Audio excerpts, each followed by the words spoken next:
මම කියන්න කැමති අපි මමත් අපේ ආණ්ඩුවත් මේකට එරෙහිව හැප්පෙන්න තීරණාත්මක තීන්දුවක් අරන් තිබෙනවා.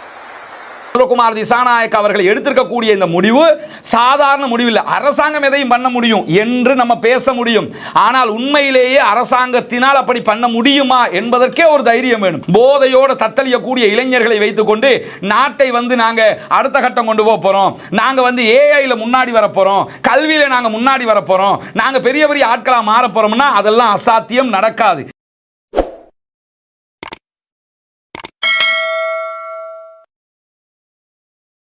நேற்றைய தினம் ஜனாதிபதி அனுரகுமார திசாநாயக்க அவர்களுடைய தலைமையில் ஒரு மிக பிரம்மாண்டமான போதைக்கு எதிரான ஒரு திட்டமிட்ட நிகழ்வை ஜனாதிபதி அவர்கள் அரசாங்கம் சார்பாக அறிவித்ததை நம்ம எல்லாம் பார்த்துருக்கிறோம். அந்த அறிவிப்பு ரொம்ப சிறப்பானதாகவும் அனைவருடைய வரவேற்பையும் பெறக்கூடியதாகவும் இருக்கிறது என்பதிலே எந்த மாற்று கருத்தும் கிடையாது. இந்த நாட்டிலே போதையால் நாடு ஒரு இருண்ட சமூகத்தை நோக்கி போய்கொண்டிருக்கிறது என்பதை நம்ம பார்க்க முடியும். இளைஞர்கள் போதை வயப்பட்டிருக்கிறார்கள், பாடசாலை மாணவர்கள் போதை வயப்படுகிறார்கள், பாடசாலைகளுக்குள் சில பொழுதுகளில் போதைப் பொருட்கள் விற்பனை செய்யப்படுகிறது. இப்படியான காரியங்கள் அன்றாட செய்திகளாக மாறிக்கொண்டிருக்கிறது. இந்த போதையை இல்லாமலாக்குறதுக்கு இதுக்கு முன்னாடியும் சில அரசாங்கங்கள் சிஸ்டங்களை எல்லாம் கொண்டு வந்தாங்க. உதாரணமாக மஹிந்த ராஜபக்சவுடைய காலத்தில் மத்தட்ட தித்த என்கிற பேரில் ஒரு திட்டம் ஒன்றை கொண்டு வந்து நாங்கள் போதையை ஒழிக்க போகிறோம் அப்படின்றாங்க. ஆனால் சாத்தியப்பட்டுச்சாண்டா தேக்கரண்டி அளவுக்கு கூட சாத்தியப்படலை. காரணம் என்னன்னா, யார் போதையை ஒழிக்க போகிறதாக சொல்லுவாங்களோ அவங்களே அதற்கு பின்வாசல் வழியாக ஆதரவை கொடுப்பார்கள், அதற்குரிய வாய்ப்புகளை கொடுப்பார்கள். அதனால் என்ன ஆகுதுன்னு கேட்டால் அந்த காரியங்கள் எல்லாம் எடுபடாமல் போய்விடுகிறது. அதே மாதிரி மைத்திரிபால சிறிசேனையினுடைய காலத்தை நீங்கள் எடுத்துக்கிட்டீங்கன்னு சொன்னால் போதைக்கு எதிராக ஒரு யுத்தத்தை பிரகடனப்படுத்துகிறேன் என்கிற அளவுக்கு அந்த ஆள் பேசினார். ஆனால் நிலைமை எப்படி ஆகிப்போச்சு? எதையாவது செய்ய முடிஞ்சுதான்னு கேட்டால் எதையுமே பண்ண முடியாத ஒரு சூழலாக மாறிடுச்சு. ஆனால் தற்போதைய ஜனாதிபதி அனுரகுமார் திசாநாயக்க அவங்க நேற்றைய தினம் அறிவித்ததில் ஒரு முக்கியமான பகுதி என்னன்னு கேட்டால், இந்த நாட்டுக்குள்ள போதையை தடுக்க வேண்டும் என்றால் 2 விவகாரங்கள் செய்ய முடியும் அப்படின்றார். ஒன்று, நாங்கள் இதை கண்டுங்காணாமல் போயிடுறது, இல்லைன்னு சொன்னால் நேரடியாக மோதுறது. எனவே நாங்கள் நேரடியாக மோதுறங்கிற இடத்துக்கு வந்துட்டோம் அப்படின்றாரு. அதுதான் தேவையானது. ஏன்னா கண்டுங்காணாமல் போகிறதா இருந்தால் அங்கங்கே அந்த ஹெரோயின் 200 கிலோ பிடிச்சாங்க, 400 கிராம் பிடிச்சாங்க, 500 கிலோ பிடிச்சாங்க என்று செய்தியாக்க முடியும். அது ஒரு மாத்திய சந்தர்சனையாகும். ஊடகங்களுக்கு ஒரு கண்காட்சியாக மாறுமே தவிர யதார்த்தமான மாற்றத்தை உண்டாக்காது. யதார்த்தமான மாற்றம் உண்டாக்கப்பட வேண்டும் என்றால் நேரடி மோதலுக்கு தயாராக வேண்டும். ஆனால் அனுரகுமார் திசாநாயக்க அவர்கள் எடுத்திருக்கக்கூடிய இந்த முடிவு சாதாரண முடிவில் அரசாங்கம் எதையும் பண்ண முடியும் என்று நம்ம பேச முடியும்.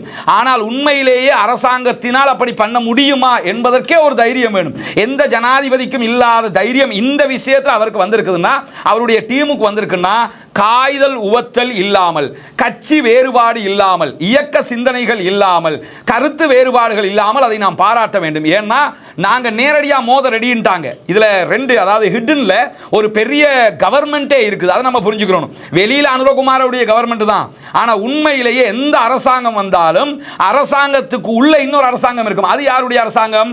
இந்த பாதாள உலக கோஷ்டியினுடைய அரசாங்கம். பார்த்தால எல்லா இடத்துலயும் இருப்பாங்க. நீ பண்ணலன்னா தொலைச்சிருவோம் பார்த்துக்க, ஒன்னு அங்க போட்டுருவோம் பார்த்துக்க, இங்க போட்டுருவோம் பார்த்துக்க. இந்த துப்பாக்கி சூடு எல்லாம் நடக்குதா இல்லையா? இந்த மாதிரி என்ன பண்ணுவாங்க? இதெல்லாம் நடந்தது. மஹிந்த ராஜபக்சவினுடைய முதலாவது ஆட்சி காலத்தை நீங்க எடுங்க, எப்படியான நிலைமை இருந்தது. 2வது ஆட்சி காலத்தை எடுங்க, எப்படியான நிலைமை இருந்தது. மைத்திரிபால சிறிசேனுடைய ஆட்சி காலம் எப்படி இருந்தது. ஏன் கோட்டாவுடைய எவ்வளவு எல்லாமே பாதாள உலக கோஷ்டிகள் உள்ள புகுந்து விளையாடிய காட்சிகளை நம்ம பார்ப்போம். அரசாங்கம் அதில் பாட்டுக்கு இருக்கும், ஆனால் இவ்வளவு வேலைகளை பண்ணுவாங்க. இப்படியான ஒரு சூழல்ல தான் தற்போதைய நிலையில் போதைக்கு எதிராகவும் பாதாள உலக கோஷ்டிகளுக்கு எதிராகவும் நாங்கள் களத்தில் இறங்கிட்டோம், இதை முடிச்சுட்டு தான் மறுவேளை பார்ப்போம்னு சொல்லியிருக்கிறாங்க. அதை செஞ்சால் மட்டும்தான் நாடு உருப்படும். அதில் எந்த மாற்றமும் கிடையாது. போதையோடு தத்தளியக்கூடிய இளைஞர்களை வைத்துக்கொண்டு நாட்டை நாங்க அடுத்த கட்டம் கொண்டு போக போறோம், நாங்க ஏஐல முன்னாடி வர போறோம், கல்வியில நாங்க முன்னாடி வர போறோம், நாங்க பெரிய பெரிய ஆட்களா மாற போறோம்னா அதெல்லாம் அசாத்தியம், நடக்காது. எனவே தெளிவான இளைஞர்களாக இருக்க வேண்டும், தெளிவான மக்கள்களாக இருக்க வேண்டும். அதற்கு தான் தயாராக இருக்கிறோம் என்கிற செய்திகளை நேற்றைய தினம் அனுரகுமார் திசாநாயக்க அவர்கள் மிக அற்புத அற்புதமான ஒரு மாநாட்டை நடத்தி சொன்னது மட்டுமல்லாம பாதுகாப்பு துறைக்கே மிகப்பெரிய ஒரு கண்டனத்தை சொல்லியிருக்கிறார். மிக தெளிவாக போலீஸ்ல யார் யாரெல்லாம் இதை பண்றீங்கன்னு எங்களுக்கு தெரியும், ஒன்னும் நீங்க இதை விட்டு வெளியே போயிருங்க, இதை விட்டு ஓரமா இருங்க, இல்லைன்னா பதவிகள் பறிக்கப்படும் என்று சொல்லியிருக்கிறாரு. வெளிநாட்டில் யார் யாரெல்லாம் இருக்கிறீங்கன்னு கூட எங்களுக்கு தெரியும், அத்தனை பேரையும் தட்டி தூக்குவோம்ங்கிற எச்சரிக்கையை கொடுத்திருக்கிறார். எனவே வெளிநாடுகளில் இருந்து தற்போது பாதாள உலக கோஷ்டிகள் கைது செய்யப்பட்டு வருவது என்பதெல்லாம் உண்மையில் பாராட்டுக்குரியது. இது எந்த கட்சி அதெல்லாம் விட்டுருங்க, நாட்டுக்கு நலவு நடக்குதா, எவன் நலவு செஞ்சாலும் நல்லது என்கிற விதத்தில் பார்க்க வேண்டும். இந்த சூழல்ல இஸ்லாமியர்களாக இருக்கக்கூடிய நம்ம என்ன பண்ணணும் என்பது மிக முக்கியமானதா இல்லையா? இஸ்லாமிய அமைப்புகள் அத்தனையுமே இதற்கு ஆதரவு தெரிவிக்க வேண்டும், அரசாங்கத்தோடு ஒத்துழைக்க வேண்டும். அத்தனை பேருமே அறிக்கை விடுங்க. உங்களோடு இருக்கக்கூடிய உங்களை ஏற்றுக்கொண்டு இருக்கக்கூடிய அனைத்து சாராரும் போதைக்கு எதிராக திரள வேண்டும். ஒவ்வொரு ஊர்லையும் போதைக்கு எதிரான பொதுக்கூட்டங்களை நடத்துங்கள், பள்ளிவாசல்களில் பிரச்சாரங்களை செய்யுங்கள், களத்தில் இறங்கி ஒர்க் பண்ணுங்க, ரோட்ல வந்து நின்று பிரச்சாரம் பண்ணுங்க. எவனெல்லாம் கஞ்சா விற்கிறானோ, எவனெல்லாம் ஐஸ் விற்கிறானோ, எவனெல்லாம் ஹெராயின் விற்கிறானோ அந்த மாதிரி ஆட்களை வந்து பகிரங்கமாக அரசாங்கத்தில் சொல்லிக் கொடுங்க, பாதுகாப்பு தரப்புக்கு காட்டி கொடுங்க. என்ன விளைவு வந்தாலும் அரசாங்கம் இனி பொறுப்பெடுப்போம்ட்டாங்க, நாங்க இறங்கிட்டோம்ட்டாங்க. எனவே அரசாங்கம் இதற்கு ஒத்துழைக்கும் போது நாம அரசாங்கத்துக்கு ஒத்துழைக்கணுமா இல்லையா? ஒத்துழைத்து அனைத்து இஸ்லாமிய அமைப்புகள், பள்ளிவாசல் சம்மேளனங்கள், பள்ளிவாயல்கள், பாடசாலைகள், நிறுவனங்கள், இயக்கங்கள் எல்லோருமே இதற்கு எதிரான பிரச்சாரம் எப்படியெல்லாம் பண்ண முடியுமோ அப்படியெல்லாம் பண்ணுவதற்கு நாம் தயாராக வேண்டும். நேற்றைய தின முறையில் ஜனாதிபதி அனுரகுமார் திசாநாயக்க அவங்க ஒரு மௌலவியினுடைய ஒரு செய்தியை சொல்லி காட்டுறாரு. யாரெல்லாம் போதையில் சம்பந்தப்படுவீங்களோ உங்களை நாங்கள் ஜனாசா அடக்கிறதுக்கு எடுக்க மாட்டோம் என்று ஒரு மௌலவி சொன்னாரு. அற்புதமான ஒரு திட்டம் எல்லாம் பாராட்டினார். உண்மையில் வரவேற்கத்தக்கது, மாற்று கருத்தே இல்லை. இதை தாண்டி ஜனாதிபதி அவர்களும் இந்த நாடும் தெரிந்து கொள்ள வேண்டிய இன்னொரு இளைஞர் குழுவும் இருக்கிறார்கள். ஏன்னா பல ஏரியாவில் இந்த போதையில மக்கள் தத்தளித்துக் கொண்டிருக்கக்கூடிய சூழல்ல ஒரு 2-3 ஆண்டுகளுக்கு மேலாக கல்குடாவில் கொஞ்சம் பசங்க இளைஞர்கள் ஒன்று திரண்டு கொண்டு ஒவ்வொரு நாளும், ஒரு நாள் 2 நாள் கிடையாதுங்க, எனக்கு தெரிஞ்ச ஒரு 3 ஆண்டுகளுக்கு மேலாக ஒவ்வொரு நாளும் இரவு முழுவதும் விழிச்சுக்கிட்டு இருப்பாங்க.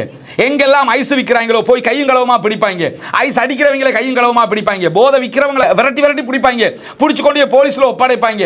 லேசா என்ன பண்றாங்கன்னு கேட்டா பிணை எடுத்துட்டு வந்துடுறான், அல்லது வெளியே வந்துடுறான், அல்லது ஏதாவது ஒன்று நடந்துருது. ஆனாலும் அவங்க விடல, எங்க ஊரை நாங்க தான் பாதுகாக்கணும், எங்க ஊருக்கு இந்த போதை ஒரு நஞ்சாக மாறிடுச்சுன்னு சொல்லி அந்த இளைஞர்கள் இரவு முழுவதும் பாடுபட்டு ஊரை காப்பாற்றி ஊர்ல விழிச்சிருந்து இந்த போதைக்கு எதிரான பிரச்சாரங்களை செய்யறது மட்டும் இல்ல, எவன் விக்ரான தைரியமா நீ பண்றத பண்ணுங்கடா, நாங்க விட மாட்டோம் என்று சொல்லி யாராக இருந்தாலும் அவர்களை கையும் களவுமாக பிடித்து போலீசாரிடத்தில் ஒப்படைக்கிற வேலையை செய்கிறார்கள். இது இந்த நாட்டுக்கு முன்னுதாரணமாக பார்க்கப்பட வேண்டிய இளைஞர்கள் குழு என்பதை நம்ம புரிஞ்சுக்கிறோம்.